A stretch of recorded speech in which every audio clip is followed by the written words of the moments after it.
Hi again. We are starting P4 back, right from where we left off.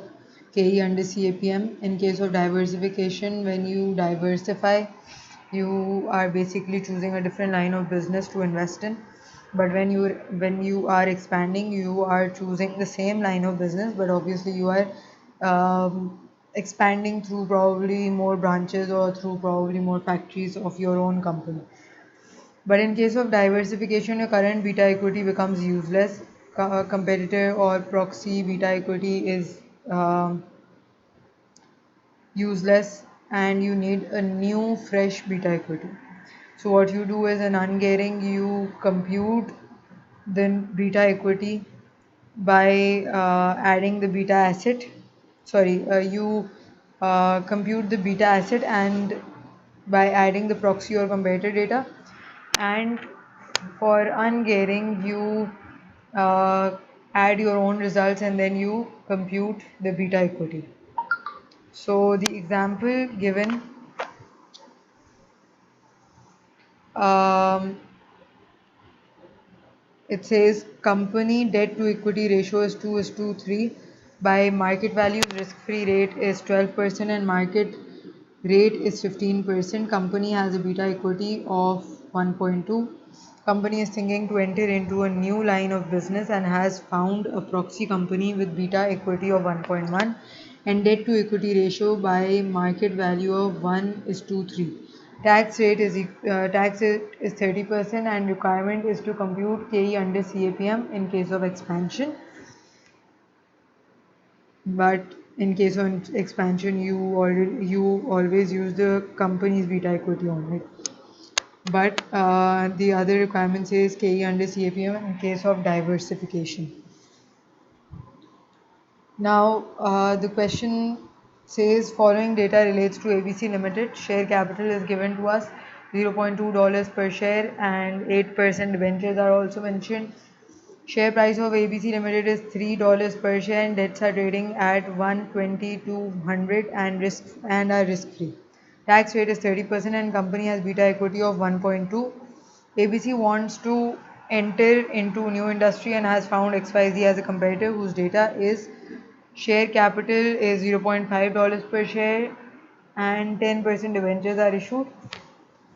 Then they have given a competitor's data, that is XYZ has a share price of $0.6 per share and debts are risk free trading at 110 to 100.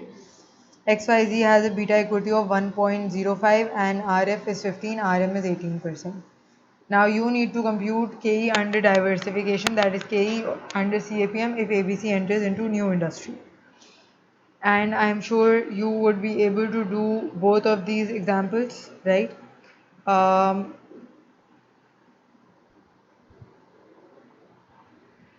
Cost of debt are of four kinds: redeemable, irredeemable, convertible, and spread based bonds in P4. Spread based bonds was not a part of F9, but the other three were a part of F9.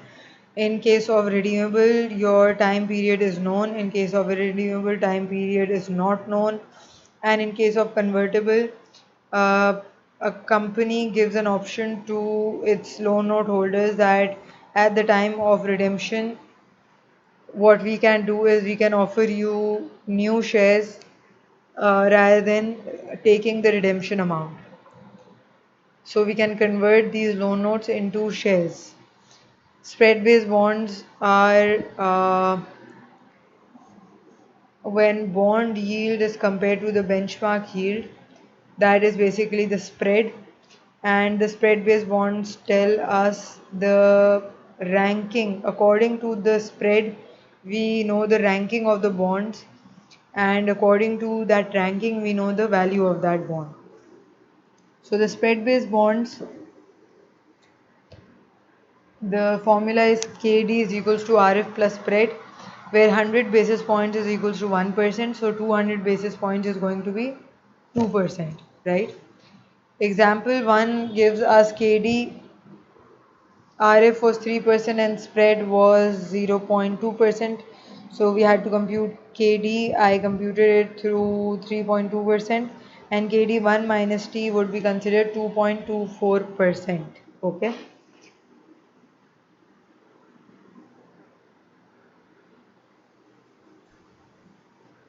Here are two questions that you can perform if you want to practice it. Cost of debt under redeemable bonds. Now, under redeemable bonds, how do you compute um, the cost of debt? It says A Limited has 8% debentures at par value of 100 to be redeemed after 4 years. At par, bonds have a market value of $98. Tax rate is 30%. Find after tax KD. Market value is $98. So that is the amount that you are paying in year zero while buying the debenture. So $98 in negative. After tax interest is 5.6. How did I compute it as 5.6? 8% into 1 minus t, because after tax interest it is, right? So 8% is the interest amount, 1 minus t, 1 minus tax rate is equals to 5.6. Okay. So that way we are going to compute our interest amount. Then we have redemption amount. It says redemption will be done at par after 4 years. So on the fourth year you are going to compute the redemption, that is going to be 100.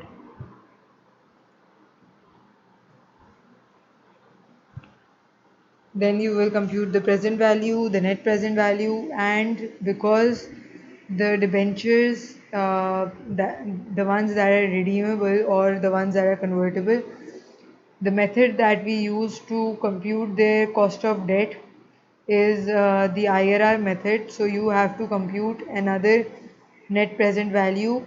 If you've gotten a positive NPV previously, now you are going to compute a negative NPV, so that you can include it in the IRR formula and compute your KD1 minus T. But in order to come from positive to negative, you are going to only increase your discount factor by maximum 5%. And even in case of vice versa, if you are going from negative to positive, then you are going to reduce your discount factor by maximum 5%. That is what the examiner allows. Okay. IRR was computed. This is highlighted. Okay.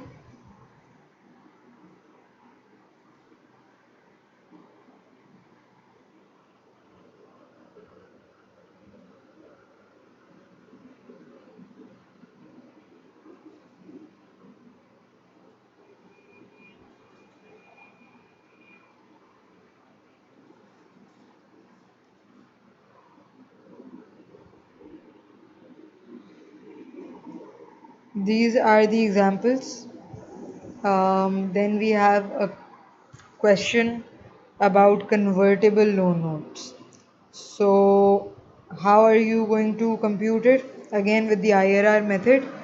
And how is the IRR method going to be applied? First of all, it says A Limited has 7% debentures at a par value of $100 to be redeemed after 4 years at par. Tax rate is 30% and market value is $95. Debentures can also be converted after 4 years into 10 shares of the company, and share price at that time will be $10.2 per share. So requirement is after tax cost of debt KD1 minus T.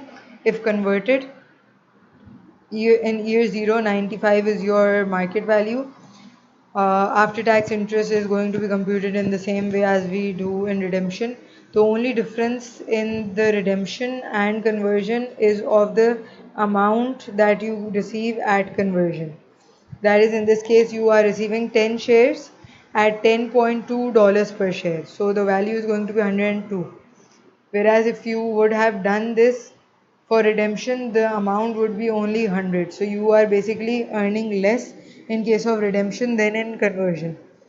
Now, once you have computed the present value, you are going to compute another present value and the net present value. Then you are going to put it in the IRR formula and compute the cost of debt. Now, in case of cost of irredeemable debt, KD is equals to 1 over P naught. I over P naught, where I is the interest amount, P naught is the current market value of debt. Example says A Limited has 8% irredeemable bonds trading at 110 over 100, tax rate is 30%. So requirement is KD and KD1 minus T. You can easily put this in that formula and compute it. Cost of bank loan is always given to you, so you do not have to compute it. Cost of preference shares is computed using KP is equals to preference dividend per share over market price of preference shares. And here's an example of it. You can perform it on your own. 2% into $50 would give you preference dividend per share, and divided by $40 would give you the KP. Just in case if you have an irredeemable debt and your interest is not being paid annually, the previous formula that we looked at was in case of interest being paid annually. If the interest is not being paid annually, then this is the formula. KD is equals to 1 plus I over P naught to the power n minus 1, where I is interest paid each time, P naught is current market price of debenture, and n is equals to number of times interest is paid in a year. Okay.